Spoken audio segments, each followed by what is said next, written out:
Skandal korupsi Chromebook senilai 9,3 triliun. Kementerian Pendidikan, Kebudayaan, Riset, dan Teknologi yang waktu itu dipimpin oleh Nadiem Makarim akhirnya memasuki babak baru dengan ditetapkannya 4 tersangka. Yang dipertanyakan oleh publik, kenapa dari keempat tersangka itu menterinya tidak termasuk di antara mereka? Dan kenapa Nadiem Makarim tidak ditangkap? Mari kita bedah bareng-bareng di episode Thinking Room kali ini.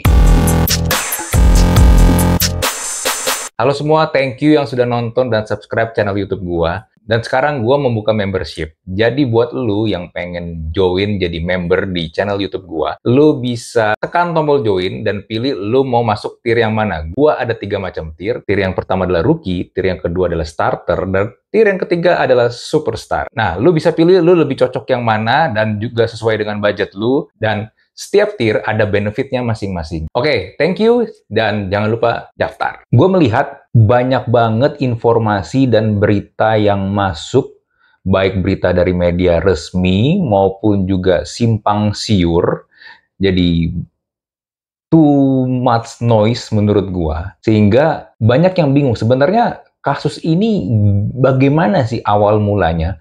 Apa yang terjadi? Kenapa Nadiem Makarim sebagai menteri kala itu kok nggak ditahan? Jadi sebenarnya apa nih yang lagi terjadi? So makanya gue mau mencoba membahas kasus ini secara lebih komprehensif biar nggak berantakan. Mari kita mulai dari latar belakang kasusnya dulu.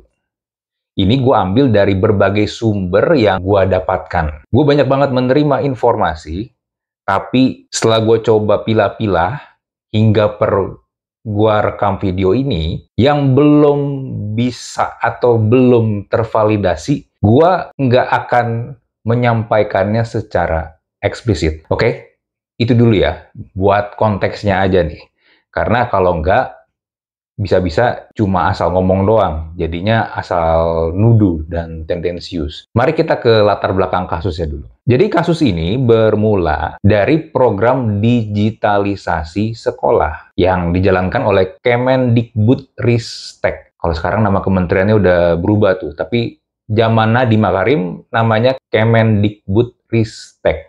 Kementerian Pendidikan, Kebudayaan, Riset, dan Teknologi. Di mana ada lebih dari 1,2 juta Chromebook itu dibagikan ke sekolah-sekolah di seluruh Indonesia. Nah, mungkin yang nggak familiar atau yang nggak tahu Chromebook itu apa, Chromebook itu pada dasarnya adalah laptop. Laptop yang kita kenal pada umumnya itu menggunakan operating system antara Windows dari Microsoft atau macOS kalau dia dari Apple. Atau ada juga yang menggunakan Linux.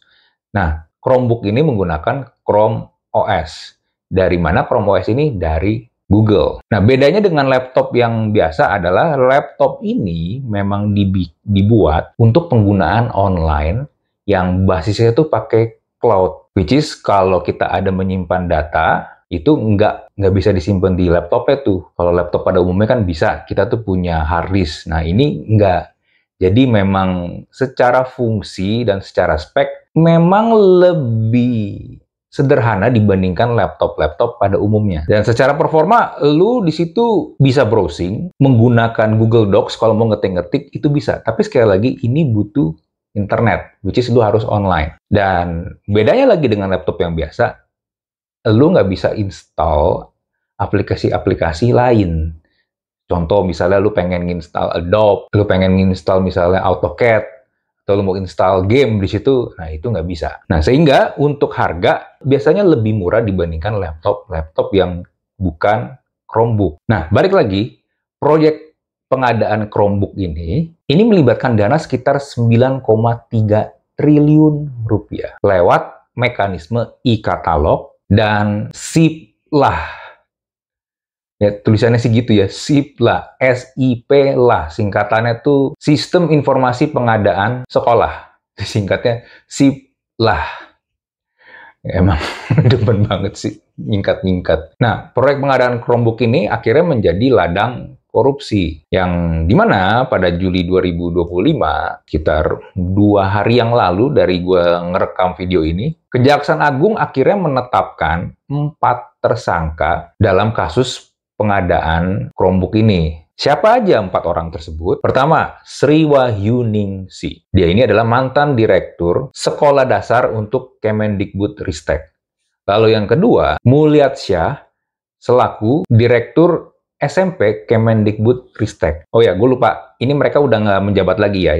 Jadi mereka ini menjabat ketika lagi masa Nadiem Makarim masih menjadi menteri. Lalu juga ada Juristan. Ini dia adalah staf khusus Nadiem Makarim di kementerian yang statusnya sekarang lagi buron karena dia ketika beberapa kali dipanggil oleh kejaksaan nggak datang dan konon diduga dia lagi ada di luar negeri sekarang posisinya. Jadi statusnya buron. Lalu yang keempat adalah Ibrahim Arif. Nah, di sini dia posisinya adalah sebagai konsultan teknologi. Di mana 2 nama terakhir ini, mereka juga punya rekam jejak, pernah bekerja di perusahaan startup teknologi yang statusnya unicorn, alias perusahaan yang bervaluasi di atas 1 miliar dolar. Nah, keempat orang ini diduga menyusun skema proyek sedemikian rupa hingga cuma Chromebook ini yang masuk ke kriteria pengadaan. Nah, biar lu juga mendapatkan konteks yang lebih lengkap lagi, gue pengen kasih lu kronologinya. Agustus 2019, beberapa orang ini bikin grup WhatsApp yang diberi nama Mas Menteri Core Team untuk berdiskusi tentang program digitalisasi bahkan sebelum Nadiem Makarim itu diangkat jadi menteri. Nah, di Oktober 2019, 2 bulan kemudian, Nadiem Makarim resmi diangkat sebagai menteri. Lanjut. Januari sampai April 2020, Juristan, staf khususnya Nadiem, ini bertemu dengan pihak Google untuk pengadaan Chrome OS, dan di situ juga diantaranya dibahas tentang co-investment sebesar 30% dari Google untuk Kemendikbudristek. Lalu di Mei 2020, Nadiem Makarim memberikan instruksi pelaksanaan program 2020 sampai 2022, which is itu lagi COVID ya, menggunakan Chrome OS. Saat itu, pengadaan belum dilaksanakan. Nah, lalu Ibrahim Arif, yang selaku konsultan teknologi, dia ini udah merencanakan, bahkan sebelum Nadiem Makarim menjadi menteri, untuk menggunakan Chrome OS. Jadi, dia udah approach ke tim teknis untuk pakai Chrome OS aja deh untuk proyek digitalisasi ini. Nah, di sini Ibrahim Arif tidak mau menandatangani kajian karena di kajian tersebut tidak atau belum menyebutkan penggunaan Chrome OS. Sehingga dilakukanlah kajian untuk yang kedua. Nah, lalu di 6 Juni 2020, tim teknis menyelesaikan kajian kedua untuk menggunakan Chrome OS. 30 Juni 2020, Sri Wahyuningsi, mantan direktur Sekolah Dasar Kementerian Pendidikan, menyuruh Bambang Waluyo untuk menindaklanjuti perintah Nadiem memilih pengadaan Chrome OS dengan metode e-katalog. Nah, cuma Bambang kemudian diganti karena dia dinilai ya tidak menyanggupi tugas yang diberikan. Nah, lalu Sri Wahyuningsi ini mengganti orang, dia memerintahkan Wahyu Riyadi untuk membuat e-katalog sistem pengadaan sekolah, dan Sri juga membuat, di sini sih kalau di berita ya di CNBC ditulisnya Juklak. Gue nggak tahu apa itu Juklak, mungkin kalau lu tahu lu boleh tulis di kolom komen. Yang intinya adalah pengadaan 2021 sampai 2022 dengan mengarahkan penggunaan untuk Chrome OS. Mulyatsya yang mantan direktur sekolah menengah pertama kementerian, dia juga menindaklanjuti perintah Nadiem untuk pengadaan Chrome OS dengan pihak ketiga. Di mana ini diarahkan untuk melakukan pengadaan ke satu provider, yaitu di sini ditulisnya Bhinneka. Artikelnya gue taruh lah ya, link artikelnya di deskripsi kalau lo mau baca lengkapnya. Singkatnya, setelah itu semua dan laptop Chromebook itu udah didistribusikan, namun ternyata menimbulkan masalah. Masalahnya apa?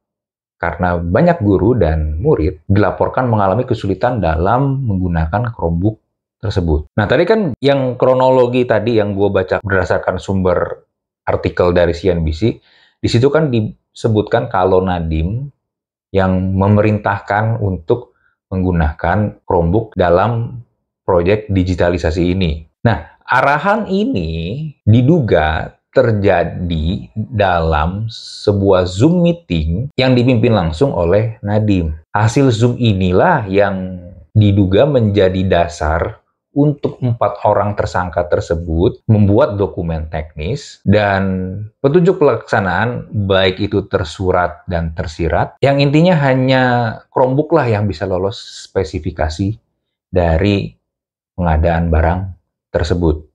Walaupun sekali lagi dilaporkan juga kalau memang ini sudah ada lobby-lobby dari Ibrahim Arif melakukan pengadaan untuk menggunakan Chrome OS. Nah, harga pasar Chromebook buat lu yang nggak tahu, itu sebenarnya sekitar 4-6 juta rupiah per unit. Tapi ini dibeli dengan harga 9-10 juta rupiah per unit. Waktu itu kan sempat juga dipermasalahkan kenapa Chromebook-nya itu mahal banget kan. Malah pernah ada yang seorang reviewer gadget yang mereview Chromebook dan dia juga bingung kenapa Chromebook-nya sampai semahal itu. Padahal harusnya enggak. Nah, selisih harga inilah yang akhirnya menjadi dasar perhitungan negara karena ada markup dan menurut Kejagung markup-nya ini menimbulkan kerugian sebesar 1,5 triliun rupiah. Belum lagi juga ada pembelian software yang ilegal. Pembelian software atau sistem Chrome OS di sini disebutnya sebagai CDM, itu juga diduga terjadi penggelembungan harga dan pembelian yang tidak sah. Sehingga ada tambahan lagi kerugian sebesar 480 miliar. Jadi total kerugian itu sekitar 1,98 triliun rupiah. Nah, yang gue lihat karena ada arahan perubahan sistem operasi ini, operating system ini, para tersangka itu berdalih bahwa kebijakan tersebut berdasarkan perintah langsung dari Nadiem lewat Zoom meeting tadi itu. Walaupun yang sampai sekarang ya, konon belum ada bukti tertulisnya. Jadi sekali lagi, update terakhir yang diterima diduga mereka berasumsi berdasarkan dari Zoom meeting tersebut. Nah, yang jadi masalah, arahannya tidaklah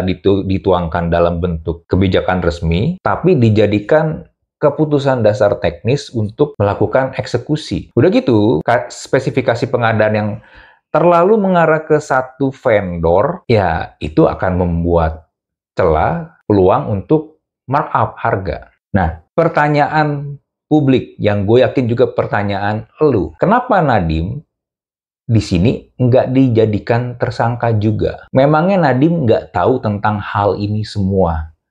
Semua ya di sini ya. Sampai juga dengan harga dari laptop Chromebook tersebut yang digelembungkan nilainya. Untuk informasi, dalam menentukan status seseorang apakah dia menjadi tersangka, lalu naik nanti menjadi terdakwa, itu nggak semudah itu. Apalagi di sini adalah kejahatan yang sifatnya kerah putih.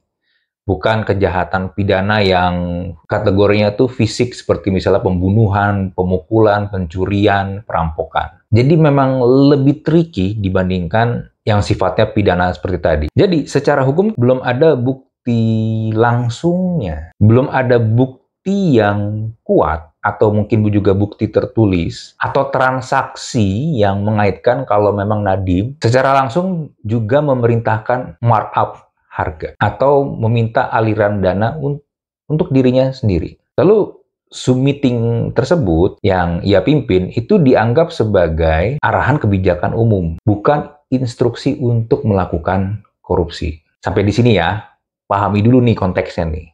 Jangan marah-marah dulu. Gua nggak membela siapa-siapa, gua nggak bela Nadiem, tapi perlu dipahami bahwa memang ada mekanismenya seperti itu. Karena sejauh ini juga belum ada pengakuan dari mereka kalau mereka diperintahkan oleh Nadiem untuk melakukan tindak markup harga tersebut. Nah, ini yang mungkin akan ada update-nya lagi nanti. Kapan? Ya, menurut gua pas proses penyelidikan atau mungkin nanti ketika udah masuk ke persidangan. Jadi ini sebenarnya belum final, belum di ujung dari kasus ini. Masih akan panjang dan akan ada update-update atau mungkin plot twist yang lain. Tunggu aja makanya. Lalu lu juga harus melihat posisi Nadiem di sini juga sebagai seorang figur publik juga masih kuat. Ya, buat lu yang nggak tahu siapa orang tua Nadiem, coba deh lu cek. Lu coba googling bapaknya siapa, ibunya siapa. Rekam jejak mereka seperti apa, lu coba cek deh. Nah, dari pihak Kejaksaan Agung sendiri, kalau lu sadari ya, belakangan nih kasus-kasus korupsi itu yang megang, yang melakukan eksekusi adalah pihak Kejaksaan Agung, bukan lagi KPK. Ini gue ngelihat memang sudah diberikan perintah khusus dari Presiden bahwa untuk kasus-kasus korupsi seperti ini memang Kejagung yang memegang tugas ini. Karena kenapa? Karena KPK sekarang secara fungsi dan secara kinerja udah nggak seperti dulu lagi. Udah nggak sekuat dulu lagi. Beberapa kasus korupsi terakhir juga kalau lu inget yang korupsi timah yang melibatkan Harvey Muiz itu pun juga Kejaksaan Agung yang turun. Jadi memang sekarang bolanya menurut gue ada di Kejaksaan Agung.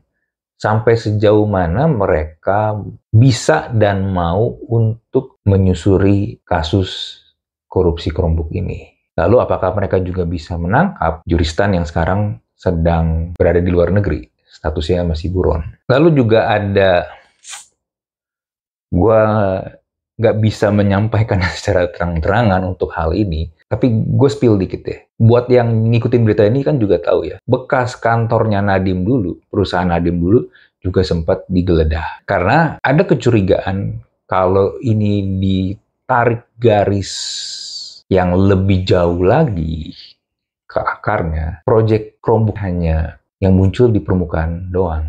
Tapi mungkin ada sesuatu di balik semua ini yang Kejaksaan Agung belum mendapatkan bukti yang kuat. Makanya akan ada update terbaru setelah ini. Terakhir, kalau lu merasa kok mereka, para pelaku ini, kenapa sampai berbuat seperti itu? Bukannya udah pada kaya ya, duitnya pada banyak ya. Kenapa sih sampai seperti ini? Memang nggak cu. Ini juga satu hal yang perlu lu sadari. Kalau lu udah masuk ke dalam pemerintahan di negara ini, lu mungkin berpikir kalau lu adalah orang yang nggak mungkin lah lu terlibat dalam korupsi. Nggak mungkin lah lu melakukan hal tersebut. Lu bersih kok, lu orang yang baik. Ya, mungkin benar. Tapi yang perlu lu sadari juga, di Indonesia itu kan kasus korupsinya kebanyakan adalah markup. Ada proyek, seperti ini ya, seperti proyek pengadaan barang ini. Ketika pengadaan barang atau proyek apapun itu, pasti akan ada yang dibeli atau dibelanjakan. Permainannya kebanyakan di situ. Markup harga. Yang harganya misalnya cuma berapa duit, dinaikin. Sehingga nanti selisihnya diambil sama mereka. Kebanyakan tuh nggak jauh-jauh dari situ kalau kasus korupsi di Indonesia. Lu coba cek deh, lu coba lihat deh. Nah, cuma kalau lu udah masuk ke situ dan lu misalnya pekerjaan lu nih, posisi lu terlibat dalam pengadaan barang atau proyek tersebut. Pilihannya adalah lu nggak mau ikut-ikutan atau lu ikut terseret. Lu nggak mau ikut-ikutan, oke lah. Tapi kan permasalahannya adalah lu melihat, lu mendengar. Kemungkinan yang paling mending adalah lu paling cuma dikucilin doang, lu nggak dianggap atau lu diasingkan lah dalam tanda kutip ya. Tapi kalau sampai lu diapa-apain karena lu tahu informasi tersebut dan lu nggak mau nyemplung, akhirnya kadang orang merasa daripada gua kenapa-kenapa, gua nggak selamat nih hidup gua atau keluarga gua, ya udah, gue ikutan, terpaksa ikut di dalam pusaran korupsi tersebut. Kenapa ini bisa terjadi? Karena memang udah separah dan sebobrok itu. Permainannya tuh udah, lu nggak mau ikutan pun, lu jadi ikut keseret. Jadi ibarat kayak pusaran. Tadi gue bilang pusaran kan, ya kayak pusaran air.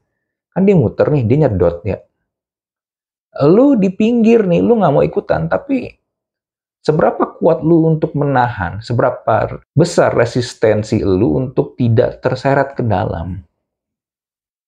Karena kebanyakan akhirnya yang gue lihat, bukan karena serakah juga, tapi karena memikirkan keselamatan diri. Ya udah deh, daripada gue kenapa-kenapa. Akhirnya ikut nyemplung.